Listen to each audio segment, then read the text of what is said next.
Digamos, Tengo que subir los videos. sí. Vamos a ver los- Entonces, ¿qué va a tener? Movilidad, mucha movilidad, ¿sí? También va a causar patología. Por acá tenemos otros que también son de discutida patogenicidad, los Blastocystis hominis y la entamoeba dispar. ¿Es un protagonista propio de los sistemas? Sí. Bueno. ¿Cuál es el ciclo de estos protozoarios? ¿Son comensales o son transitorios?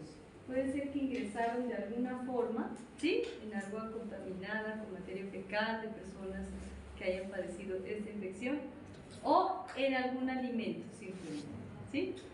Ingresan, por eso ahí están todas las formas de ellos que acabamos de ver, miren.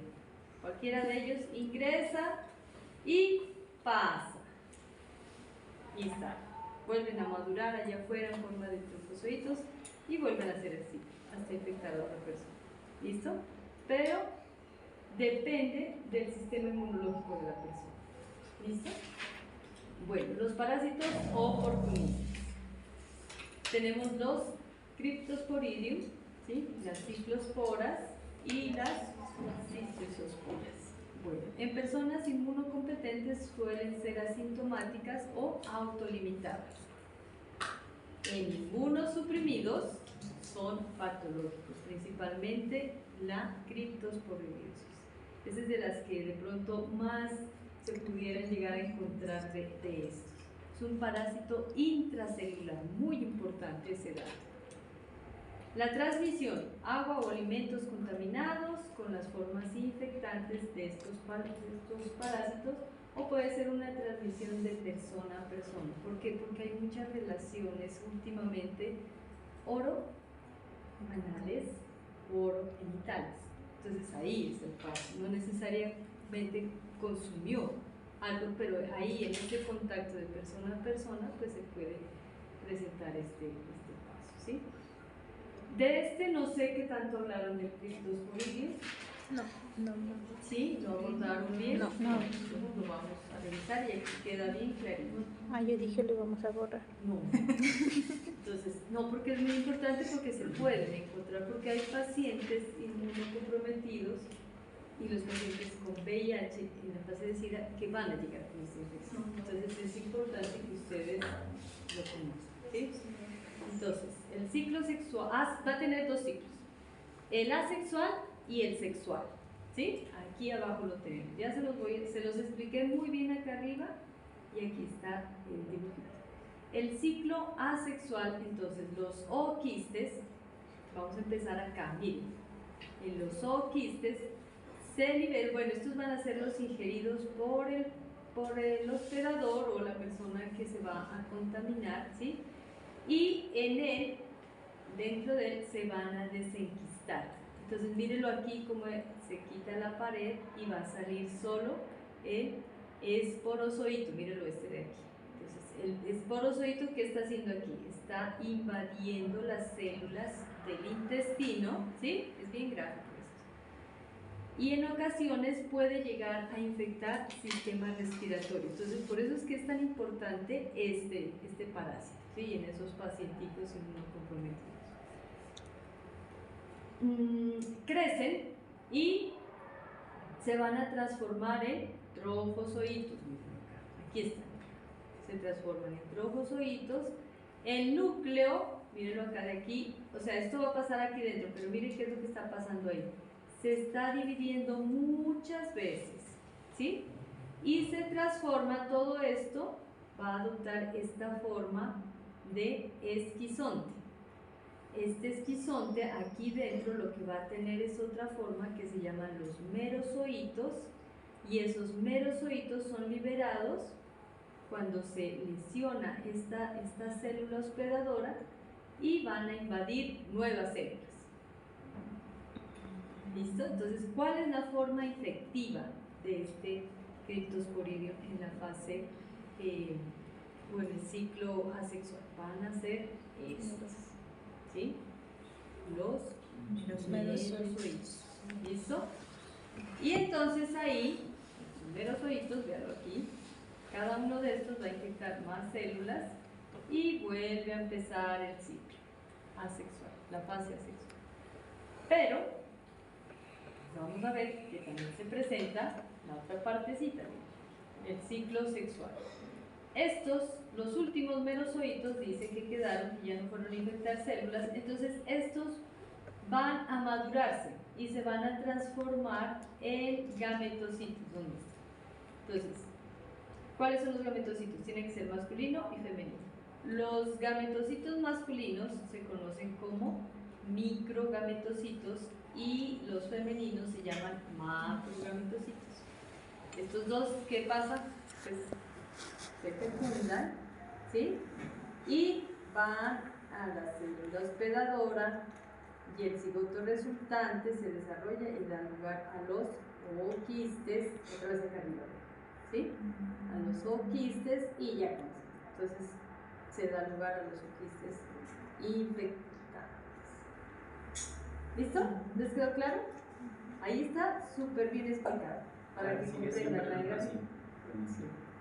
Siempre va a seguir el ciclo. O puede seguir, mira, por esta parte de acá, porque aquí estamos hablando de un solo trofozoito, pero son muchísimos los que pudieron venir. Y de aquí todos estos merozoitos que salieron de aquí, de este solo que maduró, va a ir a infectar más células y puede seguir solo este ciclo asexual, ¿sí? Con una reinfección. ¿Listo? Los últimos que vayan quedando, entonces van y hacen la fase sexual. Bueno, y aquí pues es la imagen real de estos ooquistes. Son ovalados, mírenlos ahí, son ovalados, miden de 4 a 7 micras. Yo nunca les pregunto el tamaño de nada, ¿sí? Porque yo no creo. Tienen 4 esporozoitos en su interior, pueden ser de dos tipos, de una pared fina o pueden ser de una pared gruesa. Entonces, los de pared fina nunca salen al exterior y causan una autoinfección. Y los de pared gruesa, entonces esos sí salen al exterior con la materia fecal, por eso es gruesa, para servirse a madurar. ¿Listo? Muy importante estos productos, que lo conocen. ¿Ya? Y ya todas las implicaciones clínicas, pues ya las tienen con la... Vamos hasta ahí, eso es lo que vamos a ver de los protozoarios unicelulares. Entonces vámonos a los parásitos grandes. ¿Listo? Los pluricelulares. Nematelmintos, que son los circulares, horribles, mírenlos ahí, y los platelmintos. Entonces, estos nematelmintos pueden usar los cilíndricos o redondeados. Son los que presentan el mayor número de individuos infectados aquí en nuestra región, en Nariño, Cauca, Putumayo. Es muy común este tipo de infecciones. Incluso le van a llegar con el parásito allá, o no, ahora con ya celular, toma foto y le van a llevar, entonces usted ya lo mira. Por eso tiene que conocer, estos sí los tiene que conocer porque le pueden llegar, o usted mira su celular y ya identifica fácilmente. ¿Listo? Bueno, son mucho más evolucionados que los platelmintos. ¿Por qué? Si les pregunto por qué, una es porque tienen los sexos en organismos separados. Hay nematelminto o, por ejemplo, esta Ascaris macho y hay Ascaris hembra. En cambio, los platelmintos son hermafroditas. Y eso de que tengan los dos sexos en un mismo organismo lo hace menos evolucionado. ¿Listo? ¿Sí? Bueno. ¿Qué más tienen para decir que son evolucionados? Tienen aparato digestivo completo, o sea que tienen ¿qué? Boca y ano. ¿Listo? Tienen un sistema de cutícula que lo protege, pero a la vez es el sensor para responder o tomar o responder ante todos los estímulos del ambiente. Por tener los dos sexos, ojo, se llama acá abajo dodioicos. ¿Sí? O sea que los platelmintos se llaman monoicos. ¿Listo? Tienen una cutícula que los recubre, que se llama el celoma o pseudoceloma. La reproducción la realizan por medio de huevos o larvas. Y las clases que deben revisar pues son los tricocéfalos, los oxiurus que miramos en las exposiciones, ¿cierto? De laboratorio, Ascaris, estrongiloides, antilostoma y Nicalis, que son ¿sí? Bueno, ya ahí vemos, esta es del huevo de Ascaris, son muy típicos y por eso nosotros los estudiamos y los revisamos en materia fecal, porque puede ser que el paciente nunca esté eliminando el parásito o la larva, ¿sí? O el gusano adulto, pero lo que encontramos es la cantidad de huevos que puede eliminar en materia fecal. Bueno, entonces, Ascaris es un parásito, este sí lo vieron porque me lo explicaron muy bien en la exposición de los casos clínicos, ¿cierto? ¿Sí lo recuerdan? Sí, ¿no? Entonces, para que pasemos. Y aquí, en la diapositiva, estoy explicando cada uno.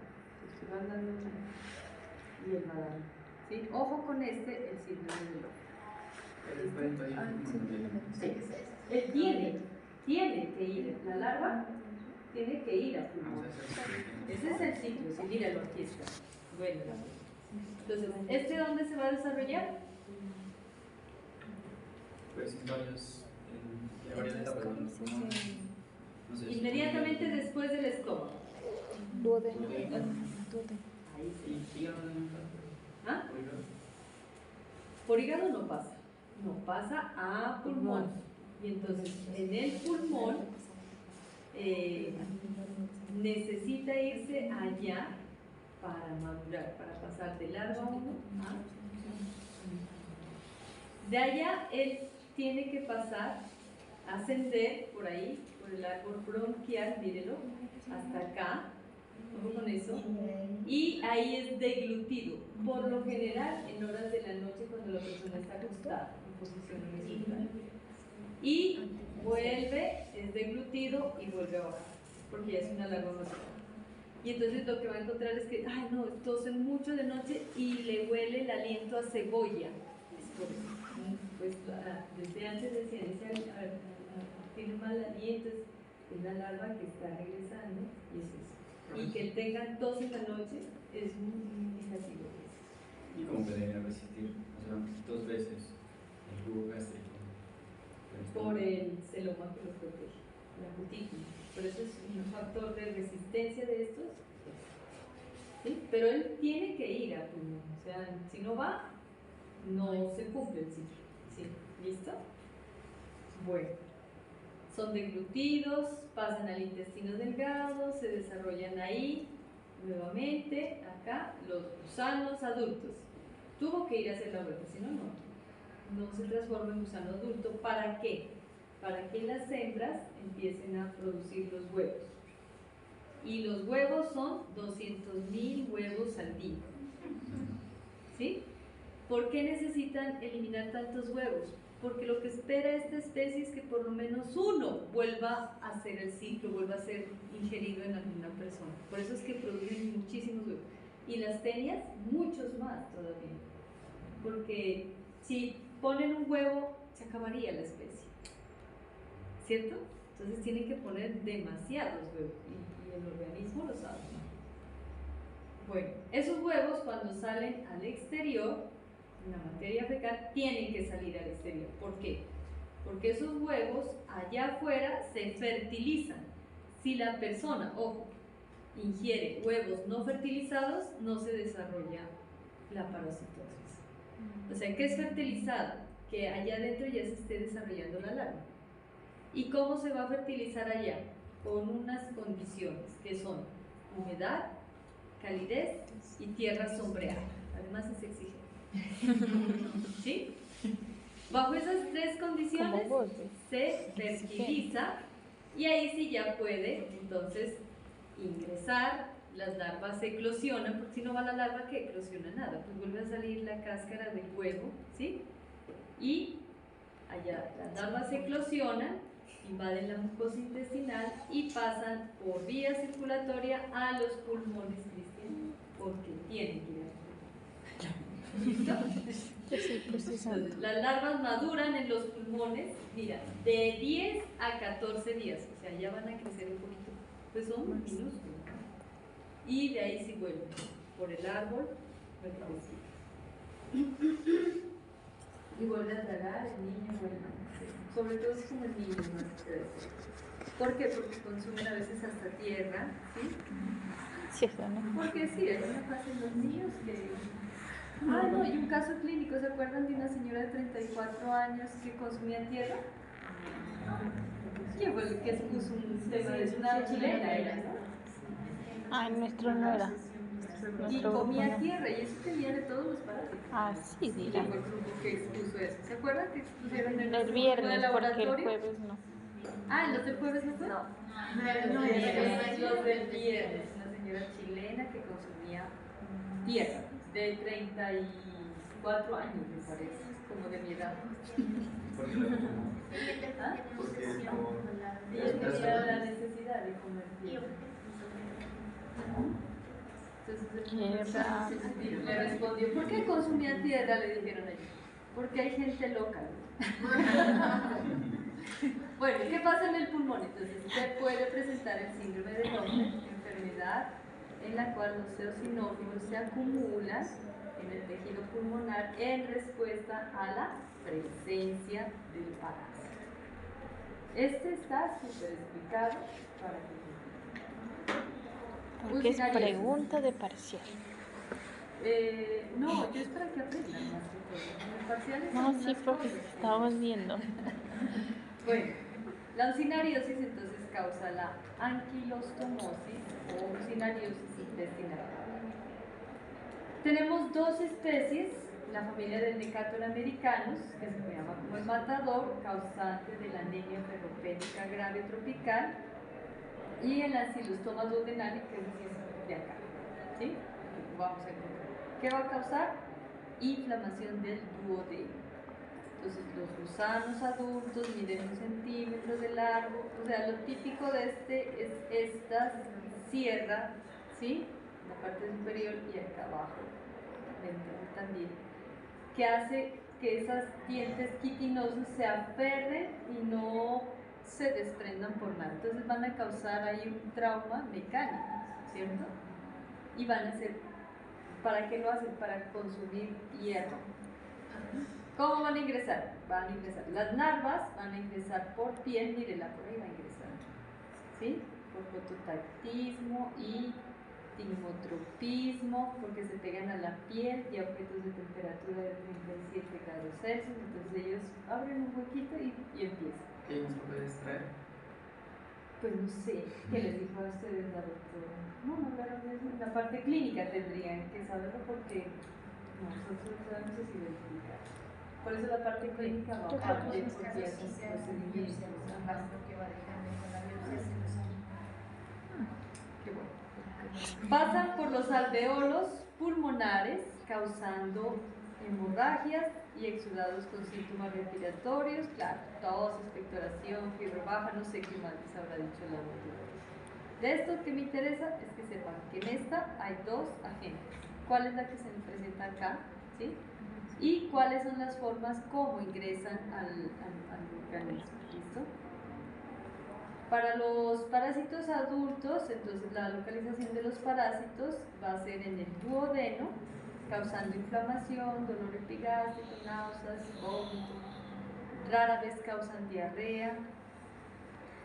Y lo más importante, esto sí es importante para el paciente, entonces causan el síndrome de mala absorción de hierro. ¿Por qué? Porque ellos van a causar la clorosis. ¿Listo? Entonces, porque se ha calculado que ellos absorben entre 50 y 70% de hierro. Entonces, ¿cómo a veces lo identifican si no tiene diarrea, si tiene un síndrome por un cuadro hemático o simplemente hematocrito hemoglobina o por la hemoglobina? ¿Por qué? Pues porque eso se baja demasiado. Eso equivale a 0.03 mililitros de sangre que consume cada parásito. Eso si tuvieran un parásito, si tuvieran muchísimos, imagínense. Los tricocéfalos, Trichuris, Trichiuri. ¿Listo? Se tienen que aprender ese nombrecito. Entonces, gusanos delgados, gusanos. El macho va a tener esta forma acá atrás muy enrollada, porque ahí va a tener la estípula copulatriz, ¿sí?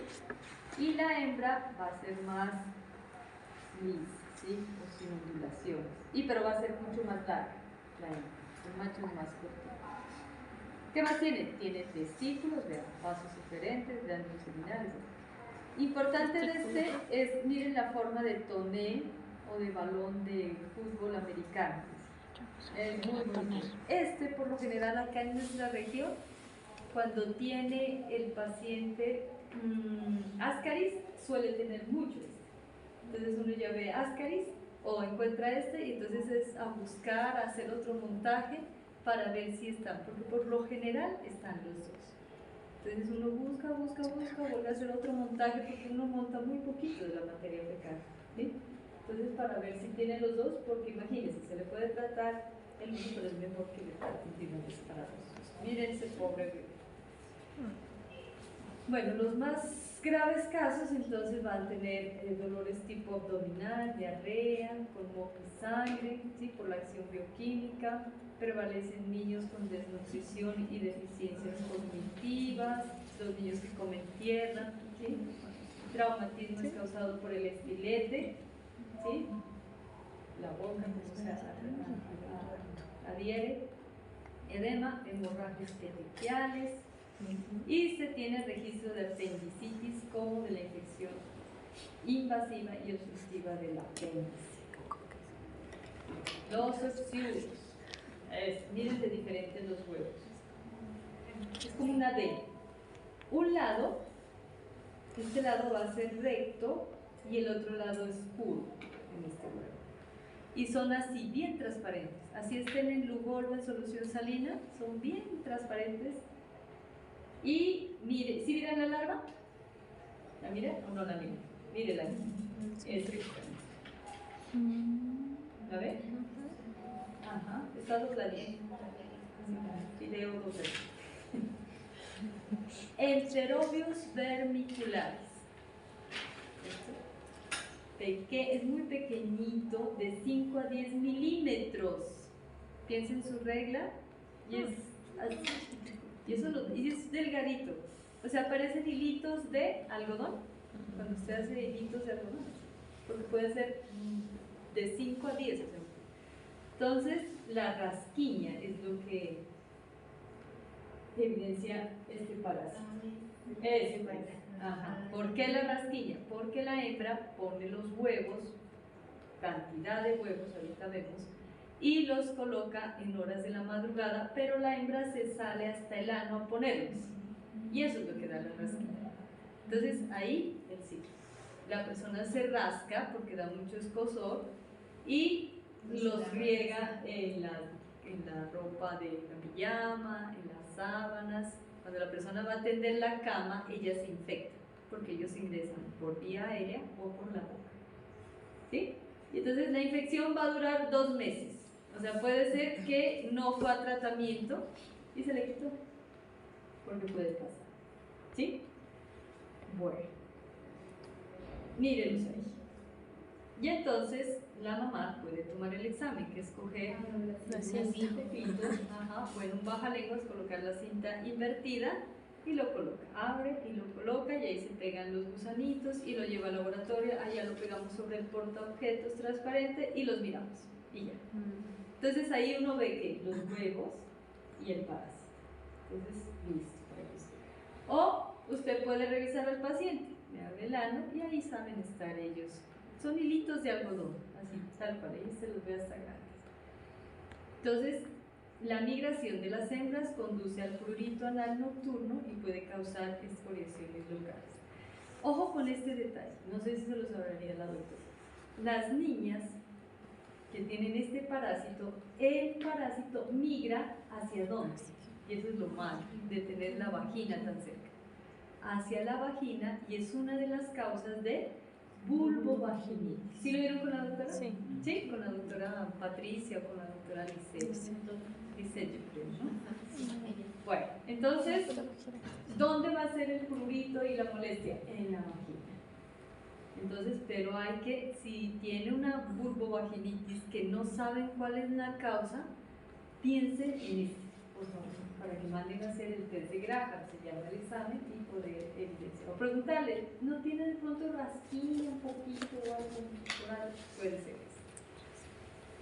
Para el diagnóstico entonces de los nematodos va a ser necesario solicitar un coprológico, pero por lo general 3. Entonces un coprológico sería. A veces como no tienen diarrea, entonces no soliciten coproscópico, porque se lo van a necesitar o lo van a solicitar, por ejemplo, cuando sean edas o etas, que se presenta diarrea líquida, ¿sí? Y a eso sí se les puede hacer. A estos muchas veces la materia fecal es pastosa o es dura incluso y puede tener el parásito. Y entonces ahí uno no le puede hacer coproscópico, pero sí solicite un coprológico, sería lo de 3 o de 5 muestras. ¿Listo? Bueno, y aquí vemos los huevitos. Tal vez esta diapositiva se las voy a quitar porque no les voy a colocar. ¿O se las dejo? Como para que los conozcan y los miren. Pero esto no les voy a preguntar más. Aquí está cómo se realiza el procedimiento.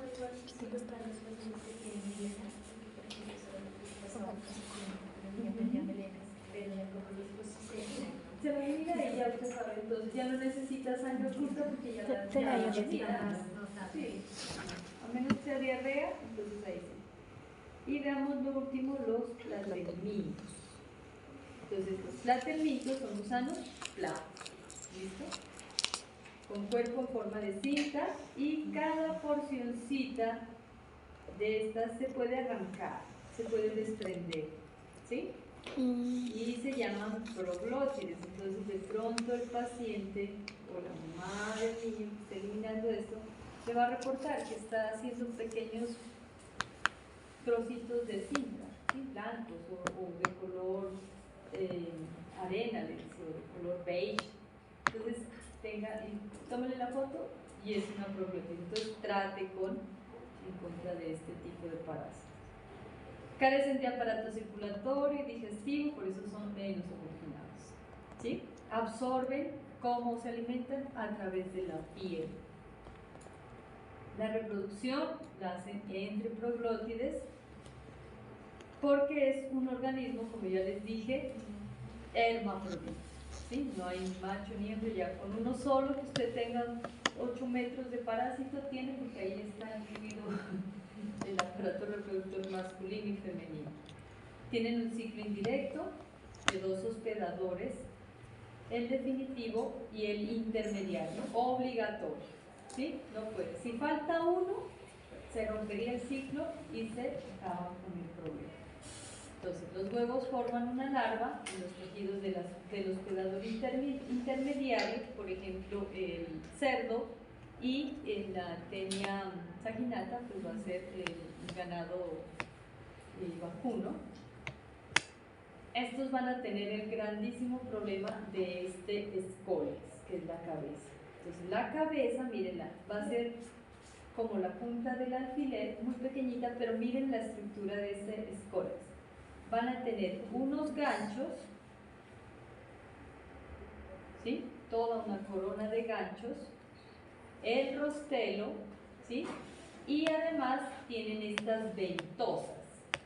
Las ventosas son como ese aparatico que uno lo pega o la adhiere en vidrio, ¿sí? O todas esas cosas que tienen los brazos de los pulmones, ¿no? Es igualito. Y además, miren lo que tiene. Entonces, puede botar o eliminar todo, desde el cuello, desde esta parte, las proglótides maduras y las grávidas, que son las últimas, que son las que están llenas de huevo, pero si no elimina el escólex, el parásito se vuelve a regenerar. Todo se vuelve a regenerar. Si esto quedó vivo, ¿sí? Y funcional, mejor, el parásito vuelve a regenerarse. Entonces lo que se busca es que elimine el escólex y que se desprenda, porque esa es la parte que es la que está tomando los nutrientes y haciendo daño al paciente. Entonces tenemos la tenia solium y la tenia saginata, son las dos únicas tenias propias del hombre, y el hombre pues es el huésped definitivo. La sintomatología de la teniasis está limitada a la molestia, a prurito anal por la salida espontánea de los proglótidos. Porque si ven, esto se desprende facilito, y eso tiene que hacerlo porque ahí van los huevos. ¿Listo? El escólex es la porción cefálica de los parásitos adultos y presentan simetría bilateral. Bueno, en esta diapositiva les resumo el ciclo de vida, la forma de los huevos y el diagnóstico. A veces no solo el coprológico nos puede identificar, hay otras pruebas que son mucho más fidedignas a veces, porque las complicaciones de esto pues, van a ser muchísimo más complejas. Bueno, y ahí vemos cómo son la diferencia de las dos. Bueno, un problema muy grave y es a nivel de acá, de todo el suroccidente de Colombia y casi todo el Ecuador y Perú, la cistecistosis, básicamente la neurocistecistosis, ¿sí? Va a ser causada solo por la tenia solio. Este cisticerco es una forma intermediaria antes de convertirse en el gusano adulto, pero esta es la que migra y logra desarrollarse a nivel de otros órganos. En el caso del cerebro, pues una de las más graves. A veces con toda la sintomatología que tiene tan parecida a cualquier neurología o neuropatía, pues es difícil, pero como es endémica en nuestra región, los médicos siempre van como a identificar esa parte. ¿Sí? Con el TAC, ahí aparece, ¿sí? Ahí aparece, ¿sí? Y en el coprológico le puede dar siempre negativo, pero el parásito está ahí. Tiene gran capacidad de invasión de tejidos como el músculo esquelético, el tejido celular subcutáneo, el músculo cardíaco, y las mayores complicaciones y letalidad pues van a ser las que se presentan a nivel del sistema nervioso central. Entonces, dejemos ahí. Bueno, ¿vieron esto? Himenolapis diminuta, Imicidium canino. Entonces esta la voy a quitar. Bueno, dejemos